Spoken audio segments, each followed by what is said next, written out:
Gravação iniciada, presidente.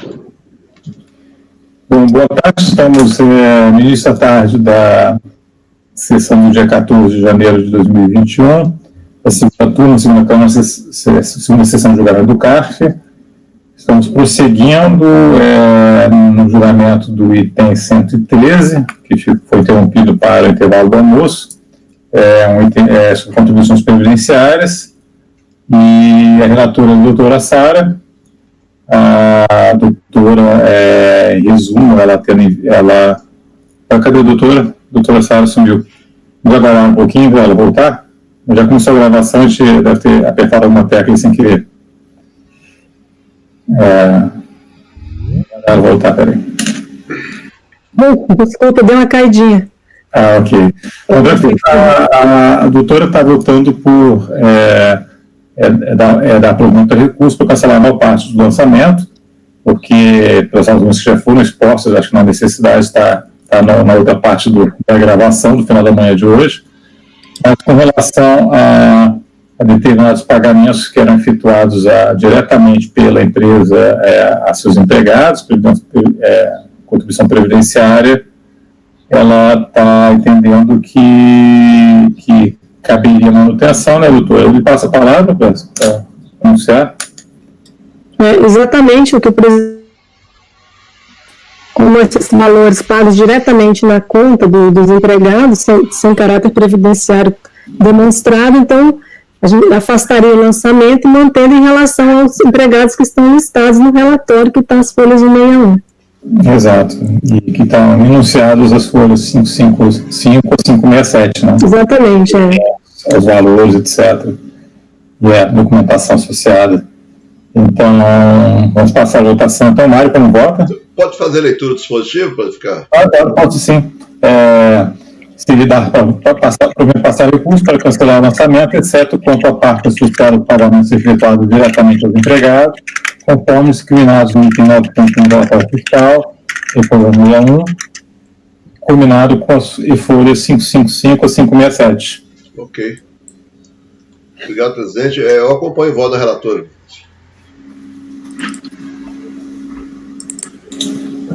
Martin? Acompanho o voto da relatora. Desculpa, não. Também. Acompanho o voto da relatora. Acompanho também a proposição da relatora. Acompanho a relatora, presidente. Eu também acompanho, então ficou por unanimidade o dispositivo que eu antes narrei, parcial provimento, e podemos passar então ao item 114 da pauta, doutora Sara, por favor.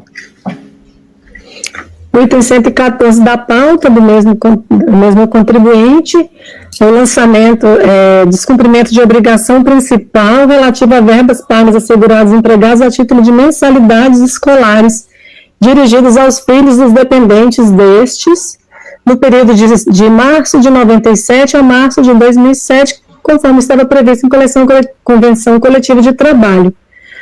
Está na FLD, cujo número está aí, foi lançado então a parte patronal, Gilrat, terceiros, e as contribuições devidas pelos segurados empregados. O relatório está nas folhas 170 e 74, e lá está descrito: a empresa apresentou a fiscalização planilhas denominadas de relatório de gratuidades, relativas aos anos de 97 a 2007, constando a relação de seus funcionários, professores e administrativos, que receberam benefício através de descontos concedidos nos valores das mensalidades de seus filhos dependentes.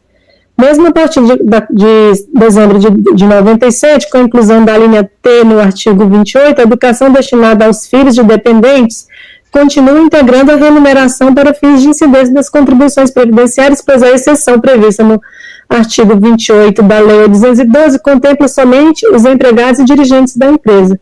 Acho que nós jogamos um caso semelhante já aqui, relatado pelo Mário. Ela apresenta a impugnação, argumenta que os valores pagos a título de bolsa para os filhos e dependentes dos empregados não podem ser considerados como salário em face da função social da iniciativa privada, pela lei previdenciária e pela doutrina especializada e pela jurisprudência do TRF Quarta Região, que a exigência não observa parâmetros da razoabilidade e proporcionalidade, não guarda uma proporção adequada entre o direito fundamental que os empregados têm de garantir o ensino de qualidade aos seus filhos e o custeio da Previdência Social, devem ser excluídos do débito os valores relativos ao período de 97 a 2001 em virtude da decadência.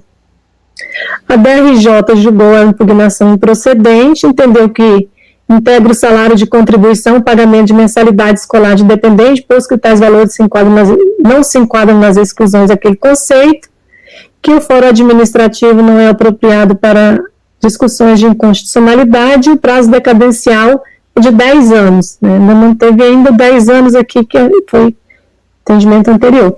Então, o contribuinte apresenta o presente recurso voluntário, ele alega que julgamento de questão constitucional, que não é possível que a União, representada pelos seus órgãos julgadores, alegue não ser de sua competência análise de questões constitucionais, o que é por demais antidemocrático e fere de morte o princípio da legalidade, que é evidente o esforço de interpretação tentar tributar os valores concedidos a título de bolsa aos filhos e dependentes dos empregados, conforme convenção coletiva, como se fossem rendimentos pagos, devidos ou creditados, o que ofende ao princípio também da legalidade, função social da iniciativa privada, porque o dispositivo não faz qualquer restrição à concessão do benefício aos filhos ou aos seus dependentes. Discorre aí sobre o direito fundamental do ensino, que é um direito subjetivo público, e em face ao princípio da razoabilidade e proporcionalidade, que a concessão de bolsa aos filhos visa atender preceitos constitucionais, que uma interpretação literal da linha T do parágrafo 9 vai de encontro a tal direito, do empregado de garantir ensino de qualidade, enfim, que o empregador está suprindo um meio jurídico que deveria ser garantido pelo Estado, que além de não prestar o serviço, quer receber tributo de quem o faz, e ainda questiona por que a concessão da bolsa para os empregados não caracteriza-se como salário indireto e para os filhos caracteriza-se. E invoca novamente a questão da decadência. Então, passo para o voto. Inicialmente, a contribuinte alega que o julgador administrativo não pode deixar de observar princípios constitucionais, notadamente da legalidade. Eu estou discorrendo aqui que eu não vi ofensa a princípios constitucionais no voto condutor, que a DRJ mesmo colocou, de acordo com princípios basilares da administração pública, que é da legalidade, existe obrigação de cumprir e respeitar as leis em vigor.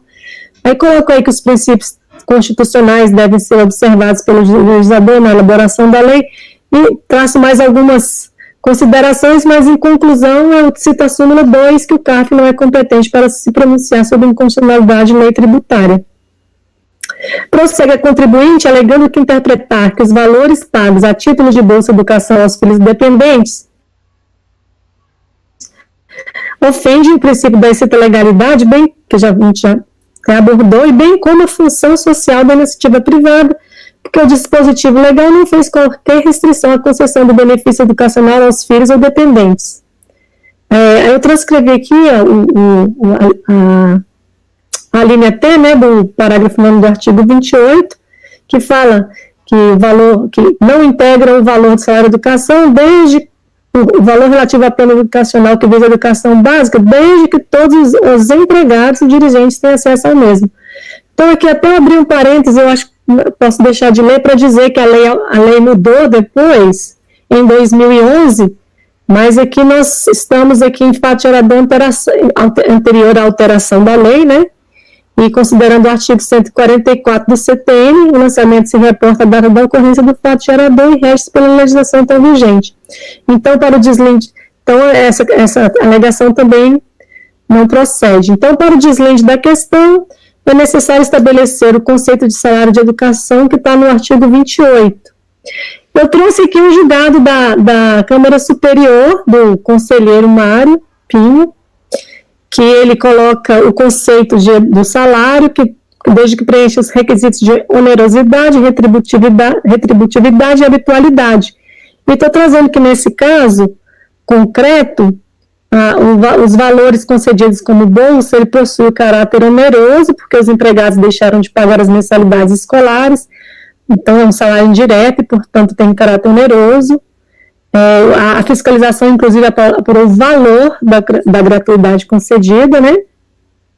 Ele foi concedido de forma habitual, foi de forma regular para os empregados da empresa em benefício de seus dependentes, e também possui caráter contributivo, eis que oferecido no contexto da relação laboral em contraprestação ao trabalho, concedida em razão dos beneficiários dos mesmos prestarem serviço a contribuinte.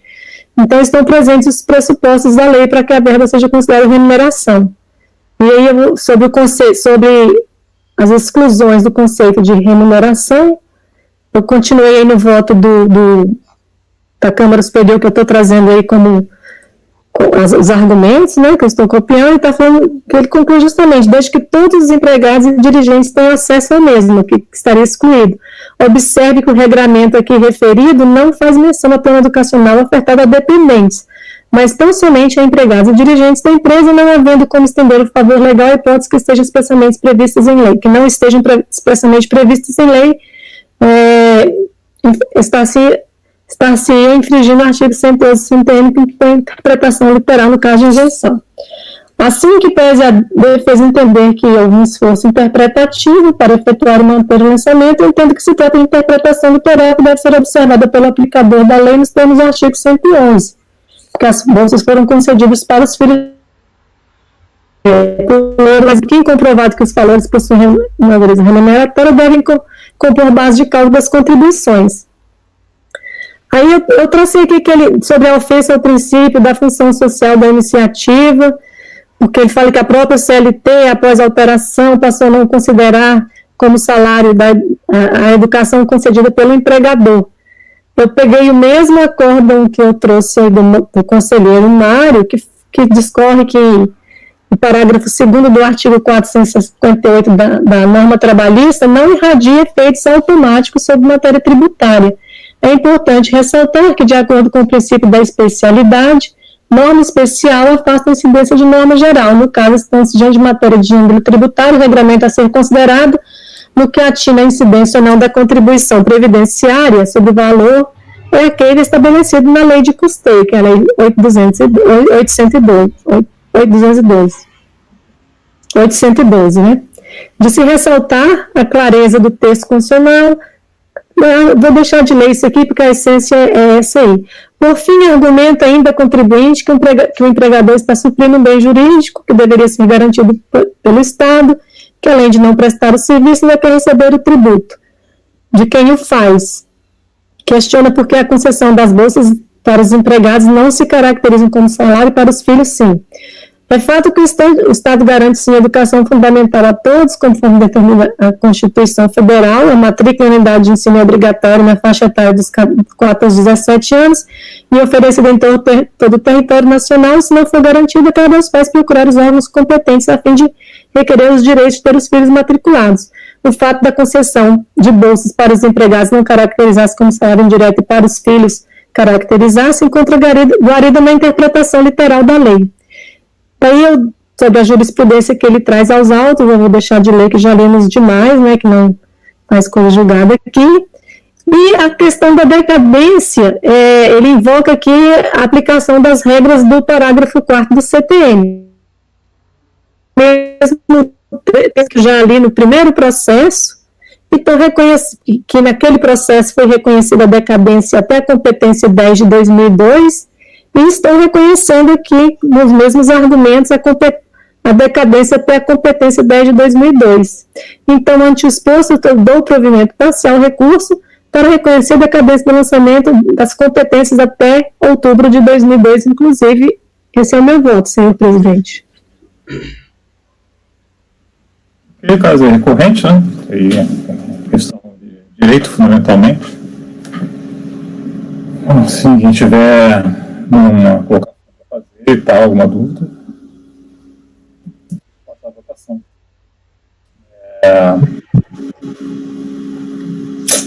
Mário? Acompanhe, senhora relatora. Acompanho também. Também. Acompanhe a senhora relatora. Acompanho também. Acompanho a relatora, presidente. Então, ficou passar provimento para reconhecer a decadência parcial. Então, pode prosseguir, doutora Sara, item 115.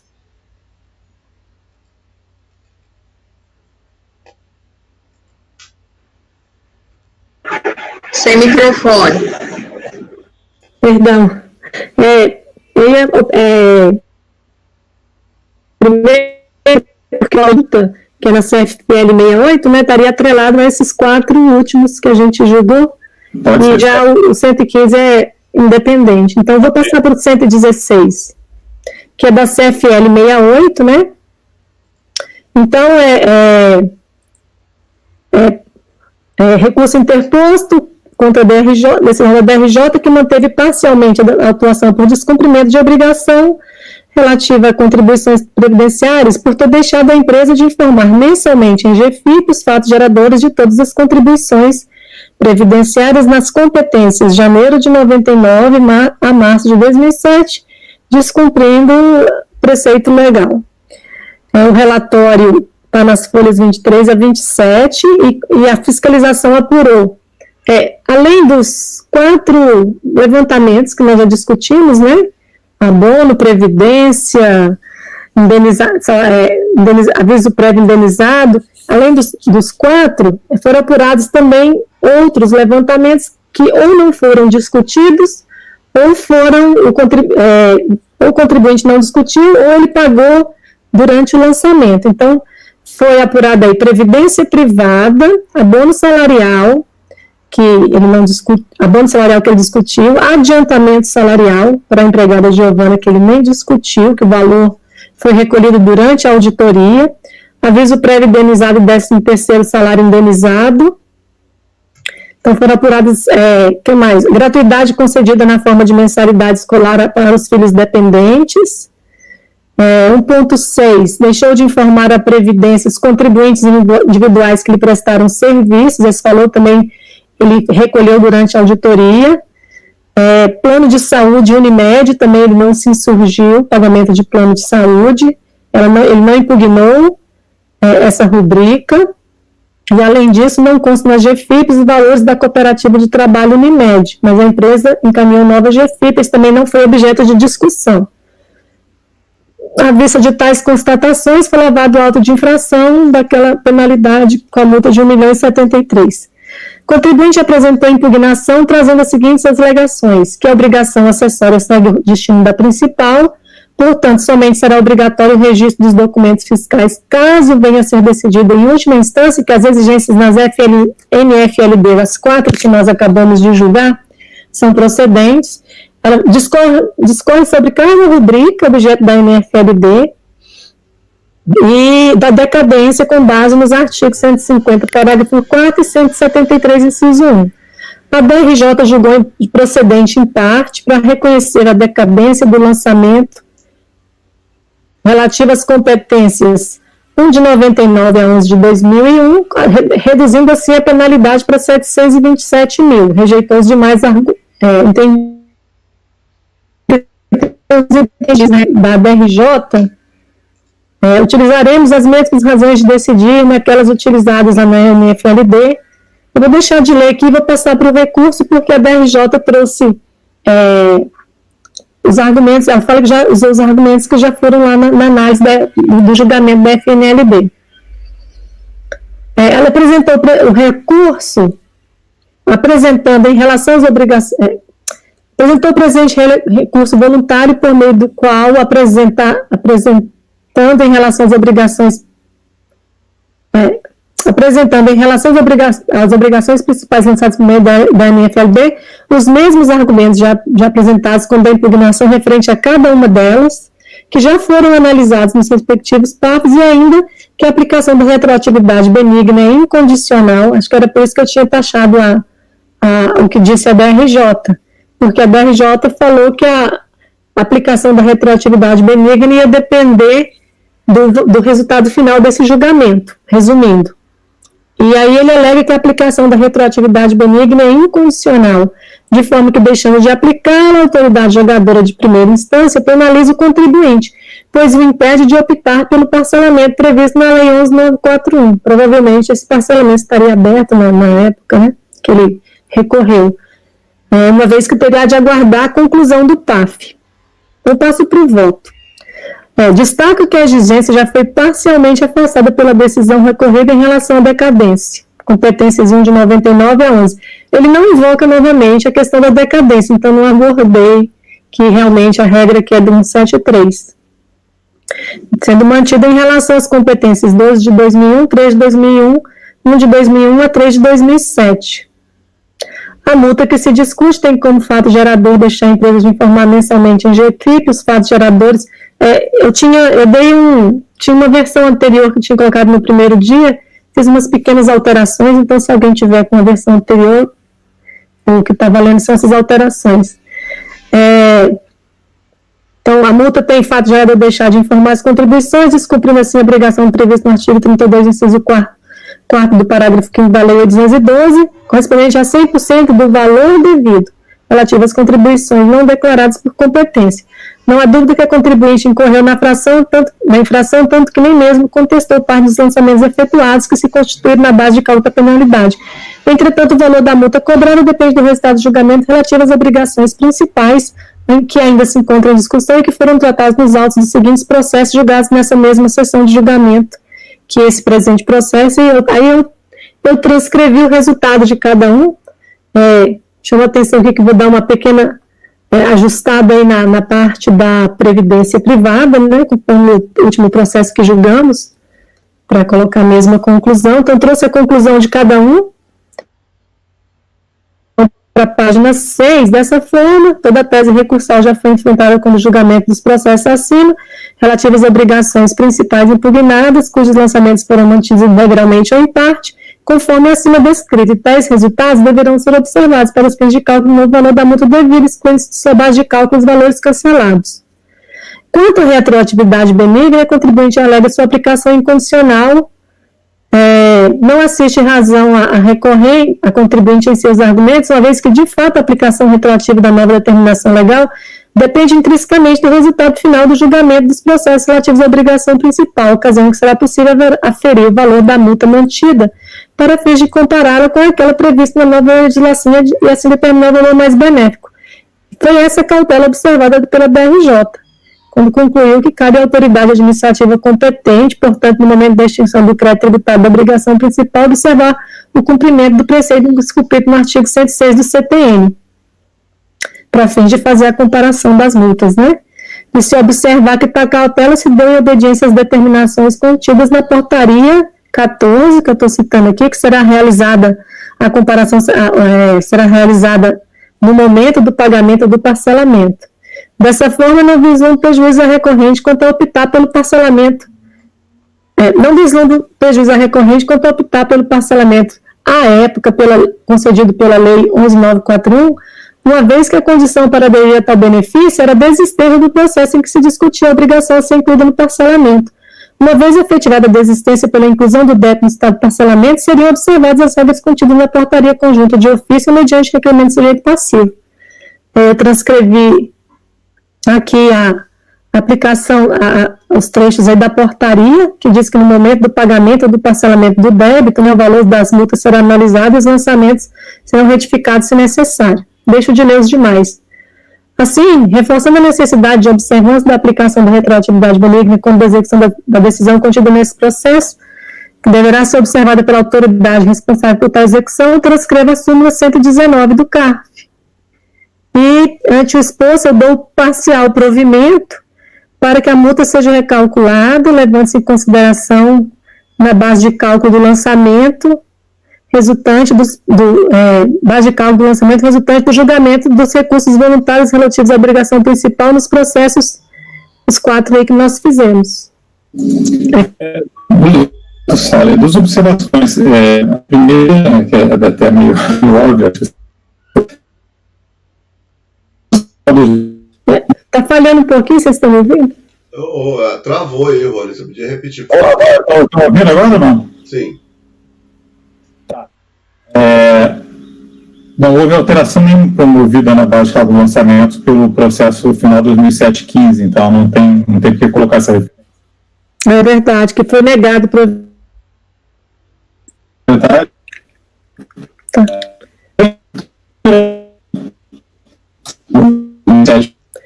O Rony está travado? Se puder repetir. Depois de 2007-15 travou. É só tirar esse 2007-15 aí, tá? Esse problema da minha internet aqui. Tá bom. E tem um outro ponto que é a questão da multa, tá, Sara, que acontece assim, as DRJs, elas não eram vinculadas, na época aqui dos julgamentos, elas não eram vinculadas às súmulas do CARF, acho que nem tinha essa súmula ainda, então eles se ligaram pela portaria, tá? Uhum. Então eles não aplicaram, na verdade, eles chegavam a dizer, não, isso aí depois a administração vai ter que aplicar mesmo no ofício, por conta da portaria, mas para a gente agora em julgamento, existe, como o contribuinte suscitou a retroatividade do inimigo, né, suscitou essa matéria, então a gente é obrigado a aplicar neste julgamento já a súmula 119, ela está simulada e é obrigatória para a gente. Então, na verdade, é só crescer. Eu sugeriria, né, além de tirar o 15 lá, né, que você deve ter tirado. Eu tirei.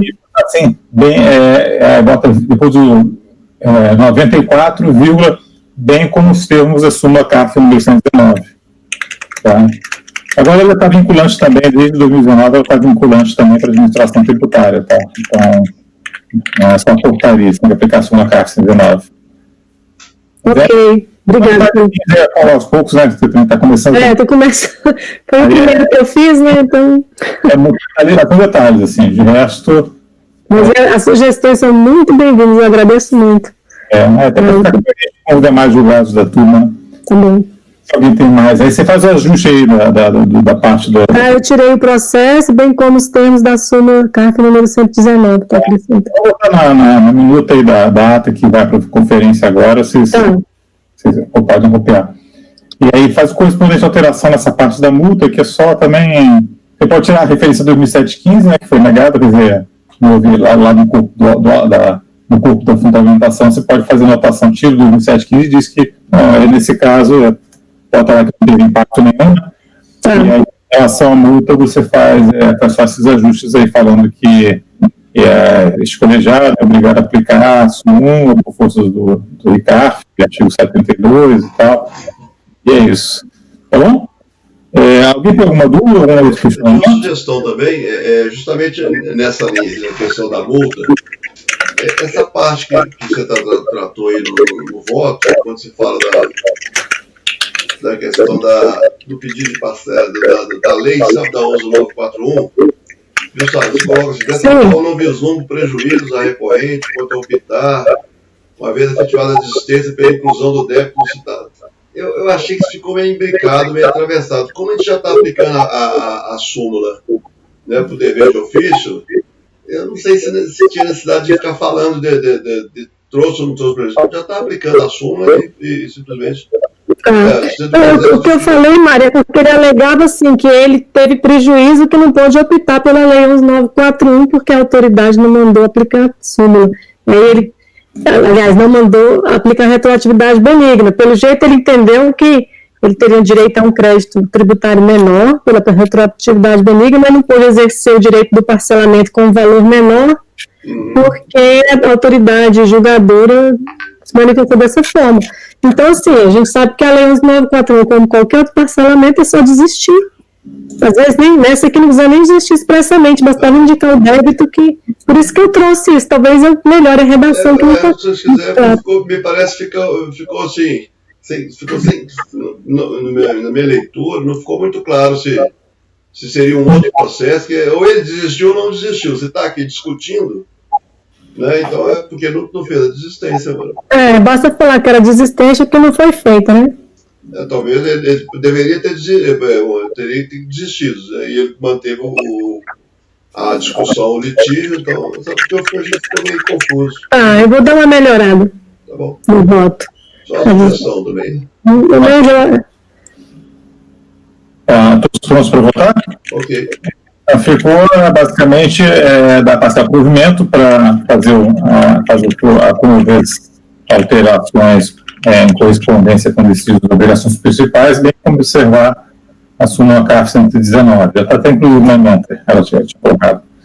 Mário, como voto? Acompanhe a relatora, presidente. Acompanhe também, presidente. Também acompanho. Acompanhe a relatora. Acompanhe também. Acompanhe a relatora, presidente. Então, eu também acompanho.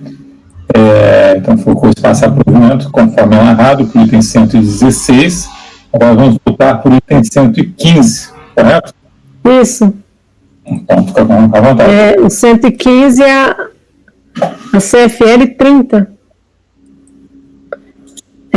Então, obrigação acessória autuação por descumprimento de obrigação acessória relativa a contribuições por ter a empresa deixado de incluir em folha de pagamento remunerações devidas a seus empregados, e aqui é deixar de incluir na folha, né, as remunerações de seus empregados e contribuintes individuais que lhe prestaram serviço relativo a valores pagos a título de previdência privada, adiantamento salarial, valores correspondentes benefícios concedidos a título de mensalidade escolar para os filhos e dependentes, remunerações pagas aos contribuintes individuais que prestaram serviço, prolabores pagos a sócios, constitui infração ao artigo 32, inciso 1 da 212. Então, à vista dessas constatações, foi lavado o auto de infração com aplicação da multa de R$ 1.195,13. A contribuinte impugnou, dizendo que não reconhece devido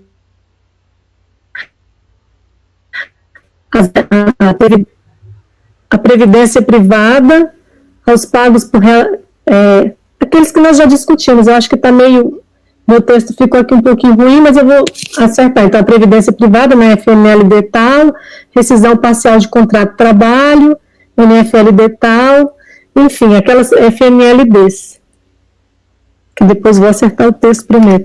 Decadência com base no CTM, que não agiu de má-fé, fraude ou dolo, pois não cometeu alguma infração. Se cometeu alguma infração, foi porque estava cumprindo o que ficou acordado em convenção coletiva, que o lançamento descreve a infração na Lei 8.212 e no Decreto 3.48, mas não indica qual dispositivo legal, em sentido formal, que combina com a aplicação da multa que ofende o princípio da legalidade. A DRJ julgou a impugnação improcedente, dizendo que no caso em questão já foi proferido o acordo nas NFLDs números tais, tendo sido as mesmas julgadas procedentes no mérito, que garante até o presente momento a procedência da autuação. Convém ressaltar, a despeito da alegação da atuada de que foi cometida alguma infração, foi porque estava sendo cumprida a convenção, não tendo havido dolo, que além do explícito no artigo 41 supra, nos termos do 136 do CPN, a intenção do sujeito passivo não é capaz de afastar sua responsabilidade pelas infrações à legislação tributária. Enfim, no AI em foco, portanto, que as contribuições deixaram de ser incluídas nas folhas de pagamento, referente às competências 3 de 97 a 3 de 2007, foi aplicada a multa de 1.195, que seria a mesma caso a infração se referisse apenas à competência 3 de 2007, por exemplo, que no caso em questão não estaria decadente, se utilizasse a contagem de prazo quinquenal de que trata o artigo 173, inciso 1, então ela afastou a decadência. Tanto na folha do AI, de rosto do AI, quanto no relatório fiscal da aplicação da multa, está expresso que a multa é aquela prevista no artigo 92 e 102 da 212, com a redação, e nos artigos 283 e 373 do Regulamento da Previdência Social. No recurso, a contribuinte alega que a penalidade não atende o princípio da razoabilidade, uma vez que não agiu de má-fé, fraude ou dolo, mas seguiu orientação prevista em convenção coletiva, e discorre de novo sobre o lançamento relativo às obrigações principais, apresentando os mesmos argumentos já apresentados quando da impugnação referente a cada uma delas, que foram analisados nos processos números tais e tais. Então, eu passo para o voto, né?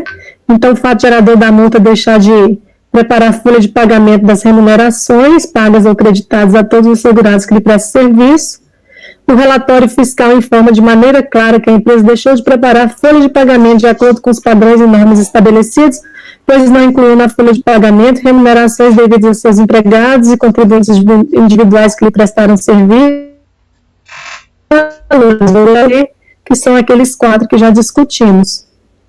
O descumprimento das obrigações principais que sejaram lançamento foram tratados nos autos, trouxe a mesmo texto do anterior, com ressalva que eu destaquei aqui que eu preciso mudar a conclusão do primeiro, né, que a gente foi um pouquinho alterada.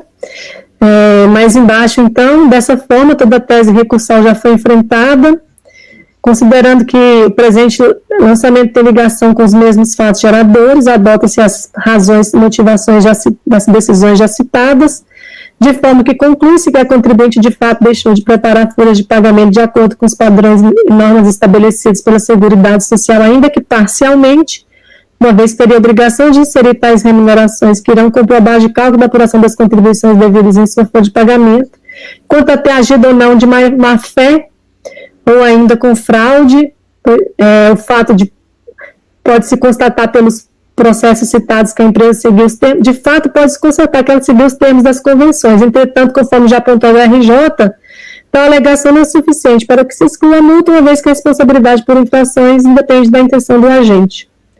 A cobrança da multa decorre única e exclusivamente da aplicação das normas tributárias à espécie, não havendo espaço para desoneração do contribuinte do pagamento em razão de má-fé. Frisa-se que justamente por ausência de circunstâncias agravantes, a ausência de má-fé, dolo ou fraude, é que foi aplicada a multa mínima, conforme prevê o decreto 3.048. E quanto a princípios constitucionais, eu cito a súmula 2 e nego o provimento ao recurso. Esse é o meu voto. Ok, dúvidas? Ninguém dúvidas, vamos passar a votação, então. Mário? Acompanhe a relatora, presidente. Acompanho também. Acompanhe. Acompanhe a relatora. Acompanho também. Acompanho a relatora. Acompanho também, então ficou 115, negar provimento do recurso por unanimidade, votos. Agradeço a doutora Sara e convoco a relatora ad hoc, porque relatora ad hoc vai ser a doutora Ludmila, né? Só explicando a situação, o relator original do processo, para quem estiver eventualmente vendo esse vídeo, o relator do processo é originalmente o doutor Ricardo Xavier de Lima, que compõe essa turma. O que aconteceu é que o processo saiu com vistas, né, depois alguns votos, e nesse meio tempo o doutor Ricardo deixou de compor a turma, então foi necessário designar alguém para poder fazer a relatoria, ainda que sintética, aí, do processo do julgamento. Isso aí foi acontecido em julho, né? Na verdade, então foi em julho de 2020, o relator votado por dar provimento ao recurso, acompanhado pelo doutor Martim, e o conselheiro Mário tinha votado por dar provimento parcial. E aí, então, votaram o relator, mais esses dois conselheiros, e a doutora Ludmila pediu vistas. Então, o processo, isso foi em julho, e aí acabou que esse processo foi retirado indevidamente de pauta quando for voltar. Foi um equívoco, parece, da PGFN, ela pediu retirar de pauta no processo que não era para pedir ter retirado. Não sei se o processo que foi talvez da administração, ou se foi da PGFN propriamente. Então, o processo ficou parado, e ele retornou, e quando ele retornou, o doutor Ricardo, o relator, já não faz mais parte aqui da nossa turma. Então, ficou, como a doutora Ludmila tinha pedido vista, estava, teve vontade de olhar o processo em função das vistas, aí ficou com ela a relatoria, né, esse papel de redigir, não, formalizar o voto e expor para os colegas aí. O resultado também pode ter um voto vencedor, pode não ser, aí a gente vai ver agora. Bom, então eu vou passar a palavra para a doutora Ludmila, sem mais delongas, que está nesse empreendimento aí, realmente colaborativo aqui com a nossa turma, né? Até porque a gente tem que dar andamento ao processo. Item 117, interessado Lourenço Imobiliários, com a palavra do Ludmila. Obrigada, presidente. O número 117, ele é uma autuação de CFL 69, então nós acabamos até invertendo na época, ela veio até nessa mesma ordem, e nós fizemos de trás para frente. Porque o 117, ele é um CFL 59, que depende, né, sempre da principal, que é deixar de arrecadar mediante desconto das remunerações das contribuições seguradas, empregados, trabalhadores avulsos e dos individuais. O CFL, o processo número 118 é um CFL 30, só que neste caso aqui, ela também tem uma decorrência da obrigação principal, porque justamente essa falha na preparação da folha, ela adveio da ausência de inclusão desses tickets de alimentação e desse fornecimento de alimentação in natura, que também é um objeto, e aí vem o 119 com obrigação principal, justamente a não incidência das contribuições previdenciárias sobre esse fornecimento de alimentação in natura. E aqui também nós temos foi feito um lançamento em apartado, tratando dos tickets de alimentação. A situação aqui é um tanto quanto peculiar, porque da leitura do relatório, presidente, posso passar direto para as considerações, até mesmo porque o voto já foi lido, certo? Certo, sim. Não é uma questão bem simples mesmo. Então, ele fez o primeiro levantamento. Você pode pedir para você explicar o voto da forma como ele foi lido, porque eu não estava presente na sessão. Tá, eu vou explicar. Uma questão de ordem aqui, a explicar só também que no lugar, no assento que ocupava o doutor Ricardo, a doutora, que é o relator, agora quem está é a doutora Sara, então ela não vai votar nesse processo, mas a doutora Sônia, que não cumpriu o colegiado na época, vai votar, então ela está precisando para se inteirar da situação. O primeiro levantamento, que era um levantamento em controvérsia, era o fornecimento de uma alimentação in natura, e a razão da autuação foi não estar inscrita no PAT. Então, já foi uma questão que nós já tratamos aqui, da desnecessidade de estar inscrita no PAT, ato, né, da PGFN com dispensa de recorrer e tudo mais. O outro caso, que foi o que gerou uma controvérsia, foi o caso dos tickets de alimentação. Por quê? Na descrição dos fatos, no relatório fiscal, consta ali a questão da não inscrição no PAT, mas, com relação aos tickets, é feita uma consideração adicional que eu vou ler, porque é importante. Nas folhas 63 e 64 do relatório fiscal do número 119, que são os autos principais, consta o seguinte: a notificada se utiliza do benefício de alimentação fornecida aos seus empregados através dos tickets como forma de premiar ou punir os seus empregados. Assim, para o trabalhador ter direito ao valor integral dos tickets, ele não pode faltar ao trabalho, chegar atrasado, ele tem que cumprir metas de produtividade e qualidade estabelecidas, etc. Caso contrário, tem seu benefício reduzido ou até mesmo cortado. E isso está no instrumento, é uma instrução normativa dela mesmo, de número 38, que está acostada a esses autos.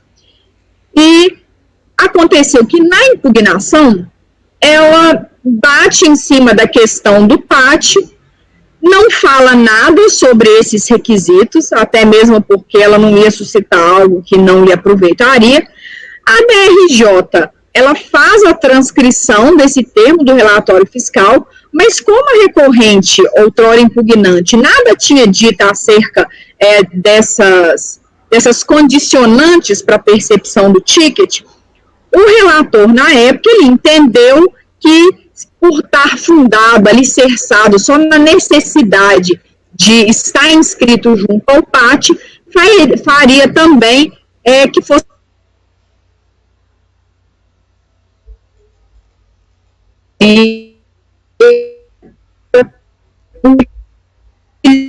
Ô, Ludmila, nós não estamos te ouvindo não, tá?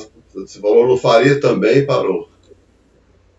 Tá ouvindo agora? Mário, eu ouvi perfeitamente ela, não sei se foi... Acho que você caiu por um segundo aqui.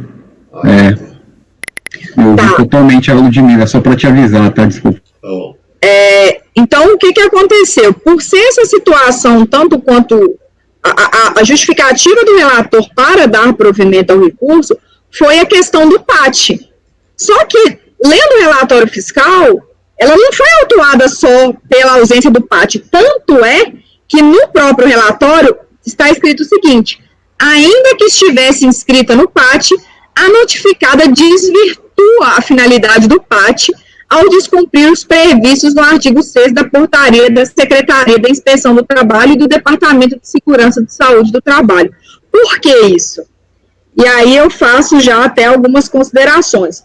O objetivo do PAT é fazer um programa de melhoria nutricional do trabalhador. E, em razão disso, foi editada uma portaria que fala que é vedada a pessoa jurídica beneficiária, e, óbvio, né, consabido aqui que também a empresa ela tem uma série de benefícios, mas que é vedado suspender, reduzir ou suprimir o benefício do programa a título de punição ao trabalhador, utilizar o programa sob qualquer forma de premiação e utilizar o programa sem qualquer condição que desvirtue a sua finalidade. Essas cláusulas aqui, a partir do momento, né, que condiciona presença, pontualidade, cumprimento de metas, me parece, claro, se afastar do objetivo para o qual o PAT foi instituído, inclusive fazendo uma pesquisa na jurisprudência do TST, antes o TRT da 8ª região parece que tinha permitido que em acordo coletivo constasse uma cláusula que atrelasse algumas condicionantes para a percepção do ticket. Isso foi no TRT da 8ª região.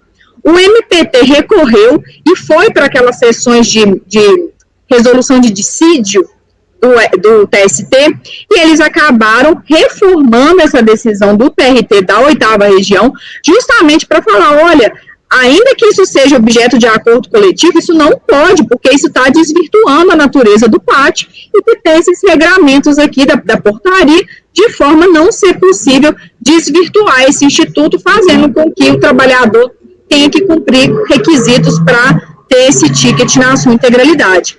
Então, feita, né, essa exposição, o que se tem aqui é isso, um provimento total ao argumento de que a DRJ nada disse acerca desses requisitos, então estaria alicerçada apenas no PAT, o que é sabido não foi inaugurada pelo conselheiro Mário, a qual eu estou aderindo pelas razões que eu acabei de expor, no sentido de que há aqui um desvirtuamento do PAT, e isso está bem consubstanciado no relatório, que o fato de a DRJ não ter abordado isso, porque não foi suscitado pela impugnante, não macularia de forma alguma essa autuação. E as demais, os demais processos, né, o 117, o 118, por serem obrigados, discute-se exatamente a mesma coisa, e que por dependerem desse desfecho da obrigação principal, o resultado deles apenas seria replicado. Oi, Sam. Aqui, só uma coisinha, você terminou a narrativa, Ludmila? Sim, do principal, sim. Não, tá, depois só falar também que o acessório, depois a gente volta, então, né, só fazer apontamento, né, quer dizer, eu também tive preocupação aqui, é lógico que isso não, a fundamentação lá na época que tem, a fundamentação ficou muito em cima dessa questão de se pagar, mas até para a Sônia também ficar par desse assunto aí, bom, já vi que essa questão de alimentação é repetitiva, né, a gente vai ver várias vezes, mas tem algumas pequenas nuances que têm que ser observadas, tá, tem a questão do próprio ticket de alimentação, embora isso não tenha sido o foco dessa autuação, a jurisprudência recente do STJ, ela não aceita esse ticket de alimentação como sinônima de pagamento in natura, não, tá? É cesta básica, é alimentação fornecida no refeitório da empresa, então são vários, os precedentes mais antigos do STJ, lá, acho que 2014, 15, eles até não fazem essa distinção, eles pegam 18, 2019, os precedentes mais recentes do STJ não acatam ticket e vale-refeição como sinônimo de alimentação in natura. Inclusive a própria PGFN, mas a PGFN não recorre mais. A PGFN não recorre mais nesses casos quando a alimentação in natura nesses termos. Quando é ticket e vale-refeição, até tendo em vista a jurisprudência do STJ, tem parecer da Procuradoria, tem pronunciamento no sentido que ticket e vale-refeição não se assimila à alimentação in natura. Evidentemente, o conselheiro pode até, quem quiser, né, pode votar considerando que ticket e vale-alimentação é alimentação in natura, pode fazer, mas não com base em entendimentos da PGFN, não com base nos entendimentos mais recentes da STJ, que não é isso que acontece. Tá? Eu só estou fazendo essa especificação que eu acho importante, mas aqui no caso nem existe uma discussão propriamente quanto ao pagamento sem ticket ou não. É mais sobre essa própria desvirtuação do ticket aí, que só ganha, né, só ganha alimento se trabalhar for todo dia na empresa, senão. Então, foi bem exposto pelo Ludmila, eu passo a palavra à doutora Sônia, por favor. Sônia, Microfone. Desculpe, Ludmila, só para eu entender melhor. De desvirtuamento do PAT, isso, normalmente as autuações de contribuição previdenciária, pelo menos as antigas, todas têm representação fiscal para fins penais.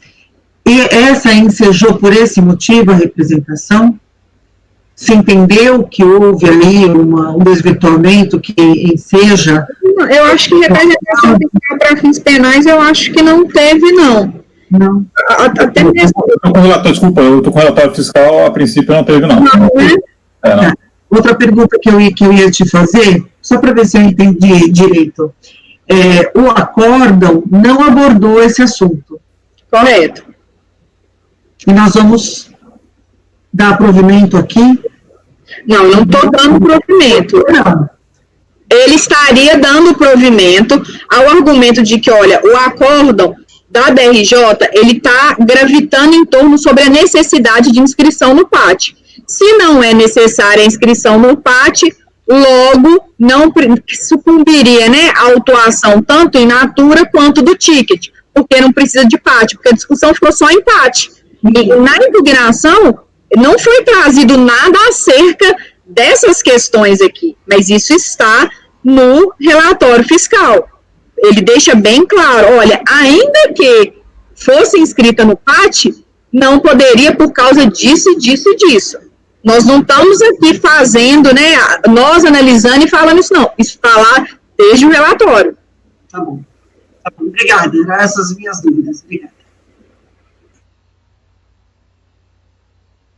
Alguém tem alguma colocação mais? O Mário quer falar, por favor, Mário? Sim, também... É só pontuar que a gente enfrenta isso, acho que quase todas as sessões, né? As DRJ julgam lá pela ausência do ADA como forma de manter lançamento de TR. E só fica na questão do ADA. E a gente acaba afastando a questão do ADA e enfrenta os outros pontos do recurso, tais como a presença de registro e tudo, né? Então, acho que essa questão de não ter sido observado no acordo, a gente supera quase todos os julgamentos de TR quando envolve ADA, eles só ficam no ADA e acabam não entrando nunca no mérito propriamente. Então, isso para mim é tranquilo. Ok, bom julgamento tinha parado da doutora Ludmila, né, que já manifestou que acompanha a divergência, e se ninguém tem mais nenhuma manifestação, a gente vai prosseguir, então, com a doutora na ordem da pauta. O Martim quer falar aqui, por favor, Martim. Só defendendo a posição do Ricardo, né, um pouco, e a minha, porque eu não vou alterar meu voto, a suplementação pago, independente de ter ADA ou não é tributado conforme entende o STJ, né? E eu sigo esse entendimento, e eu entendo que essa questão de ter exigências ou não que os empregados tenham presença, assiduidade, isso é um problema para mim, para a Justiça do Trabalho, para o Ministério Público do Trabalho, e foge da questão tributária. É uma questão que não teria que estar na LIDE. Eu acho que tanto é que a DJ nem se debruça sobre o assunto. Foi feita uma referência no relatório a esse respeito, e entendo a opinião do conselheiro Mário e do Ludmila, mas eu entendo que essa é uma questão trabalhista, que na Justiça do Trabalho pode se afastar dessa exigência, como a Ludmila comentou, que no TST foi afastado, mas reformou uma decisão do próprio TRT, então é uma questão bem atinente à Justiça do Trabalho, que se era possível não ter essas exigências, mas o fato que a gente tem aqui é um valor pago, uma alimentação, não seria uma alimentação, né, um auxílio, pago in natura, que a empresa tendo ou não tendo PAT, conforme o entendimento do STJ, já consolidado, não tem que ter a tributação. Então eu mantenho... Só fazendo uma parte aqui, desculpa, Martim, mas aqui, ó, as decisões mais recentes, pelo menos pela pesquisa que eu fiz na STJ, né, sugiro também, de repente você acha alguém mais recente que essa que confirme todas as afirmações, mas de 2018, 2016. Eu vou ler aqui, posso citar o número da decisão. Acho que elas dizem só para... Não, vou ler para você. Agravo regimental no RESP 1446-149, Tostama de 2016, tá? De 2018 tem o mesmo sentido. O auxílio alimentação pago em espécie com habitualidade por meio de vale alimentação, palavras do STJ, não são minhas, ou na forma de tickets, tem natureza salarial, integrando a base de cálculo da contribuição previdenciária.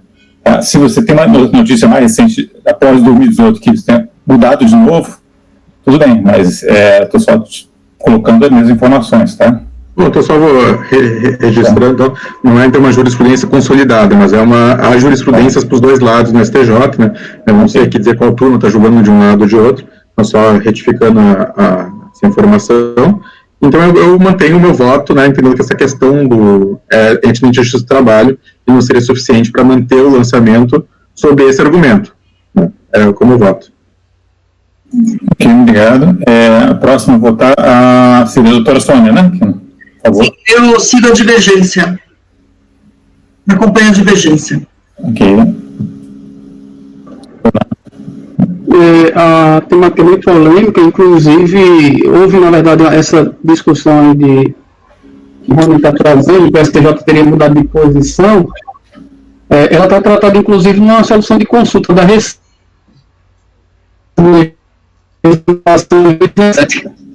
Solução de consulta 245 da COSIT, ela é de 20 de agosto de 19, tá?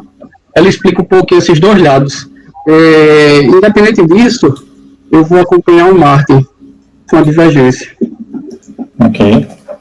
Eu registrando, não é com a divergência, né? Com o relator, que é o Ricardo.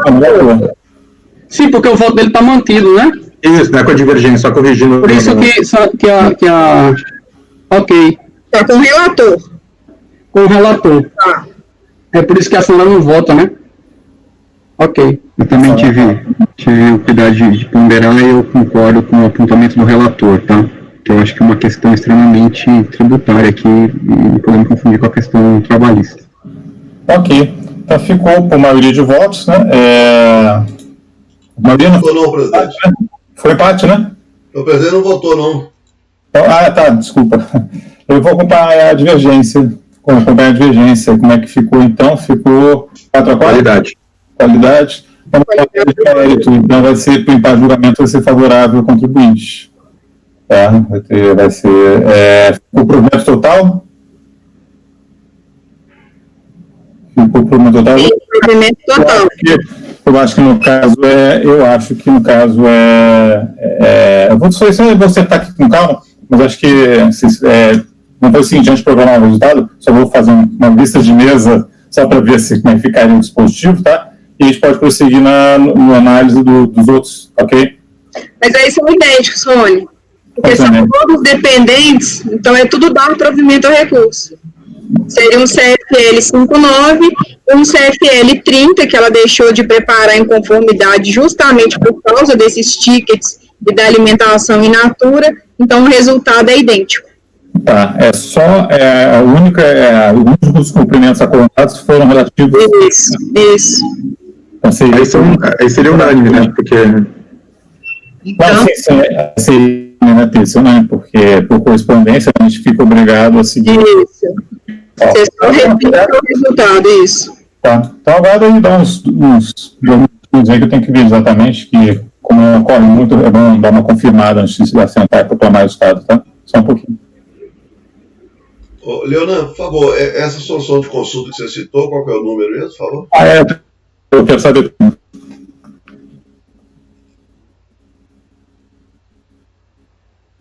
Tá sem microfone. 200, solução de consulta 245, de 20 de agosto de 19, ela é da COSIT. Eu peguei aqui, não é essa aqui, fala de retenção. É essa mesmo?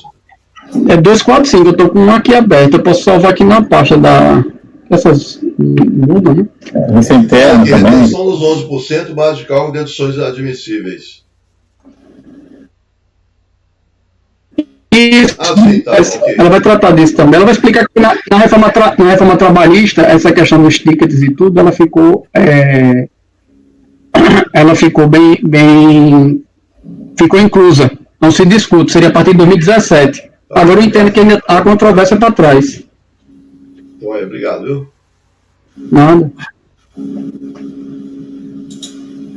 Tá, então vou fazer a redação, estou vendo aqui, vai ter por determinação do artigo 19E da Lei 10.522, tal, aquela redação que vocês conhecem, né, padrão, passa o empate, ficou vencido aqui o...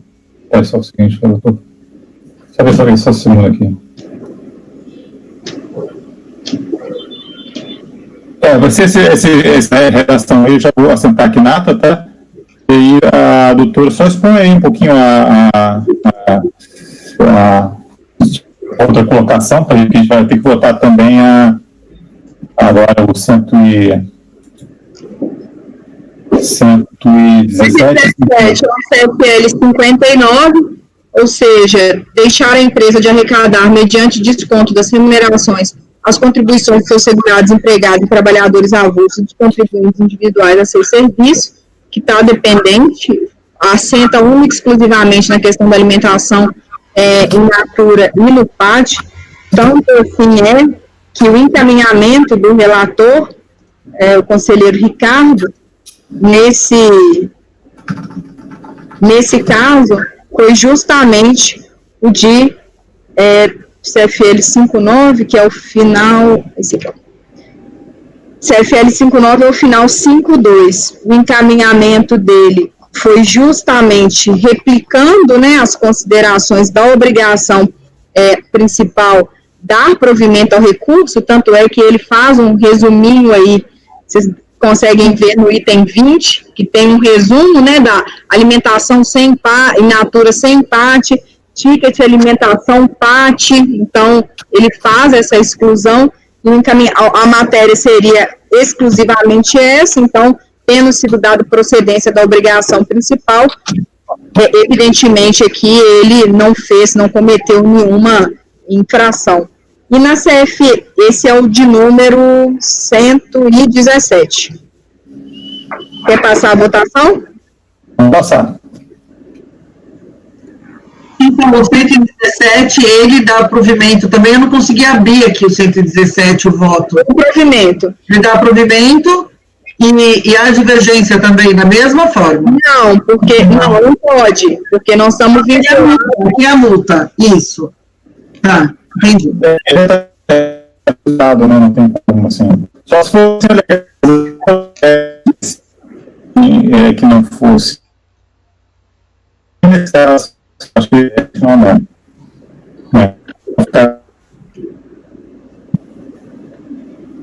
Eu vou dar provimento, né? Aí, só o Mário. Ok, considerando a decisão do item 119, eu acompanho o relator. A relatora nesse momento. Eu acompanho o relator. Eu acompanho o relator. Acompanho o relator. Acompanho o relator. Eu também acompanho, então ficou dar provimento ao recurso. Questão de ordem, presidente. Por favor. O item 118 e o 117, eles foram iniciados o julgamento lá na época? Foram. Ou foram só retirados de... Não, já tinha sido iniciado. Tinha votação já, né? Já. Ok. O Edmilson teria que votar? Eu teria que votar, eu votei já. Tá, eu não ouvi na hora, eu acho. Não, é porque, porque pode ser que não seja tenha sido claro. Eu falei, por ser, a gente está vinculado ao principal, então é dar provimento. Por causa disso, deu provimento. Não, a dúvida que eu fiquei foi essa, porque me parece que voltou o 119 e aí foi pedido vista dos três, porque ficou para julgar o 117. Já tinha julgado. Os três, eu vi a gravação, e isso está também consubstanciado na pauta anotada. Em si está anotado na gravação, na pauta anotada. Então eu tenho que reposicionar meu voto. Que eu tinha votado por negar o voto. Sim, o que está mudando o voto, na verdade. Né? Isso, seria reposicionando o voto, né? Porque, considerando o item 119, o resultado 119, aí sim que eu...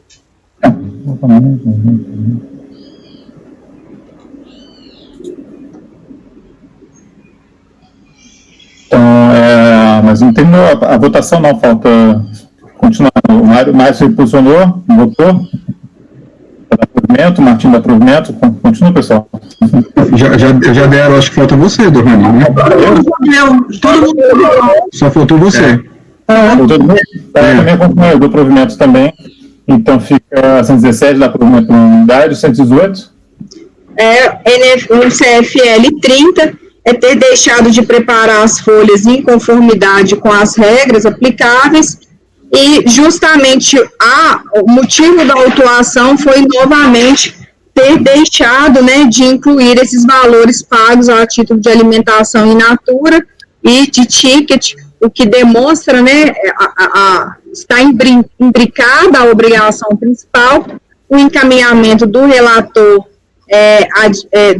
original, conselheiro Ricardo, acompanhado pelo conselheiro Martim, foi de dar provimento ao recurso, mas aqui, novamente, como a gente até discutiu na outra oportunidade, ela está atrelada, seria, em razão, né, da procedência da obrigação principal, também dar provimento ao recurso a este aqui acessório. Ok, podemos começar a votação então, se ninguém tiver. Mário? Na verdade, seria dar prosseguimento, mas eu queria reposicionar meu voto, então, acompanhando o relator, tendo em vista o resultado do item 119. Eu acompanho o relator. Eu acompanho em razão do resultado da obrigação principal no 119. Eu acompanho o relator em razão do reposicionamento do 119. Acompanho o relator. Acompanho o relator, presidente. Também para acompanhar, ficou, então, dar provimento ao recurso do item 118, né? Então, 718 dá provimento ao recurso, e 119 ficou com aquela redação de por determinação do artigo 19A, foi por maioria de votos, né? Com a maioria de votos, e por determinação do artigo 19E da Lei 10.522 de 2002, acrescido pelo artigo 28 da Lei tal, em caso do julgamento, dá provimento ao recurso, vencidos os conselheiros Mário, Ludmila, Sônia e Rony, presidente, que lhe negaram provimento. Tá ok? E, então é isso. Eu vou, neste momento, se não tiver nenhuma questão a ser levantada por ninguém, encerrar a gravação da sessão da reunião de janeiro de 2021. Pode encerrar, pode encerrar. Você encerrado, presidente?